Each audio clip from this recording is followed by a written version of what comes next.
పల్మనేరు నియోజకవర్గం వికోట మండలం నివార్ తుఫాన్ వల్ల జరిగిన పంట నష్టం, ఇల్లు దెబ్బతినటం, గోడలు కూలిపోవటం, మేకలు, గొర్రెలు, పశువులు చనిపోవటం, కోళ్ల ఫారాలు దెబ్బతినటం మొదలైన నష్టాలు సంభవించిన నేపథ్యంలో ప్రభుత్వం నుండి ఎలాంటి సహాయం అందని కారణంగా ఈ రోజు ఉదయం వికోట మండలం ధర్నా చేపట్టారు. ఈ కార్యక్రమంలో మండల అధ్యక్షులు కొంగటం విజయ్, బీజేవైఎం రాష్ట్ర నాయకులు శివ, మండల ప్రధాన కార్యదర్శులు రవికుమార్, పార్థసారథి, సీనియర్ నాయకులు గోపీనాథ్, కృష్ణ, సత్యనారాయణ, రామకుప్పం మండల అధ్యక్షులు రాజసింహ, బీజేవైఎం కార్యవర్గ సభ్యులు నవీన్ కుమార్ రాజు, బీజేవైఎం నాయకులు విజయ్, మిథున్, బాలాజీ మరియు కార్యకర్తలు పాల్గొన్నారు. ఈ కార్యక్రమంలో భాగంగా బీజేవైఎం రాష్ట్ర అధ్యక్షుడు మాట్లాడుతూ తుఫాన్ వల్ల జరిగిన నష్టాలకు ప్రభుత్వం వెంటనే నష్టపరిహారం చేయాలని, తక్షణ సహాయం కింద నష్టపోయిన వారికి ఆర్థిక సహాయం చేయాలి. తుఫాన్ కారణంగా దెబ్బతిన్న రోడ్లను, చెరువులను ప్రభుత్వం వెంటనే రిపేర్ చేయించాలి. తడిసిన, రంగు మారిన, మొలకెత్తిన ధాన్యాలను ప్రభుత్వం పౌర సరఫరా శాఖ ద్వారా కొనుగోలు చేయాలని డిమాండ్ చేస్తూ ధర్నా చేపట్టారు.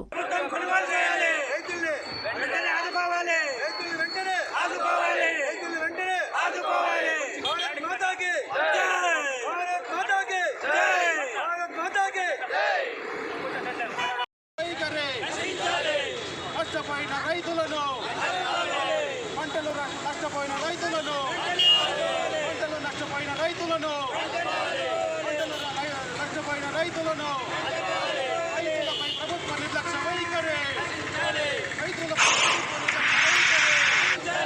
అంగుమారిన పంట ధాన్యాన్ని, అంగుమారిన పంట ధాన్యాన్ని, అంగుమారిన పంట ధాన్యాన్ని, రైతులపై ప్రభుత్వ నిర్లక్ష్య వైఖరి, రైతులపై ప్రభుత్వ నిర్లక్ష్య వైఖరి, రైతులపై ప్రభుత్వ